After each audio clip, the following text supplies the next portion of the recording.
আসসালামু আলাইকুম।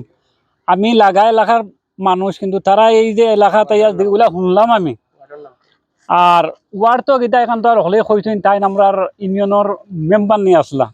যাই হোক, আঙ্গুর ভাই সম্বন্ধে যেগুলা কথা শুনলাম, একবারে ছোট তার থেকে আঙ্গুল ভাই আমার বহুত ছোট টাইম তার লগে চলাফেরা মানে বুঝতো আর টাইম ওইসন পার্থক্য।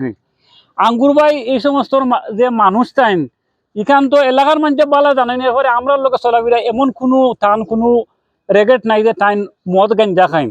কিন্তু টাইম যে মেম্বারের কথা টাইম যে বড় কথা টাইম তো আসলে আমরা বহুত বালা মানুষ মত করলাম, কিন্তু এখন যে লাস্টে যেটা করলা তিন গু বাচ্চা তুইয়া, এটা যে একটা দুঃখজনক।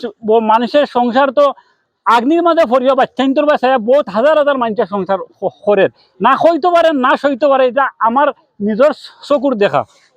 সে হয়তো তুমিও ভিডিওটা দেখতেই পারো, বা আরো বহুত মা বইনে ওখর ভাই দেখবাই তোমরা এই সমস্ত জিনিস করিয়া একজনে দশজনের খেনে বদনাম করবাই, আর একজনে খেনে একটা করিয়া দশজনে আরো খেনে শিখতো।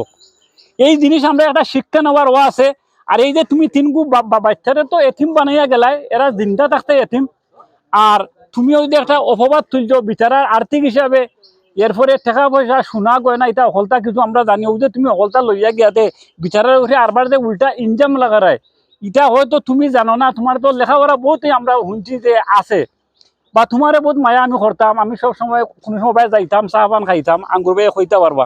তুমি একজন শিক্ষিত মানুষ, কিন্তু যে খাম তুমি করছো আমি জানি না আল্লাহর কাছ থেকে তুমি কতটুকু বাঁচতে পারবা। একজন স্বামীর লগে এইভাবে করার বাদে আল্লাহ কি নির্দেশনা কোরআন শরীফত দিচ্ছেন, অবশ্যই তুমি যদি শিক্ষিত দাও তুমি হইতে পারবাই।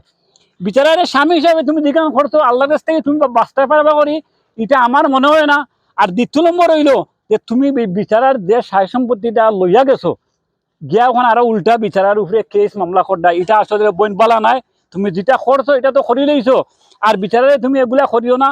আর বিশেষ করে আমি প্রশাসনের কাছে এবং যারা ইউনিয়নের কর্তৃপক্ষ আছে, আমরা বিশেষভাবে এটা আপনারা যাচাই বাছাই করিয়া সুস্থ বিচারটা যেমনি হয় ওটা আপনারা করবা। ও পর্যন্ত আমার শেষ। আসসালামু আলাইকুম। আমার গ্রাম হলো জগন্নাথপুর, আমার নাম হলো গৌসালী।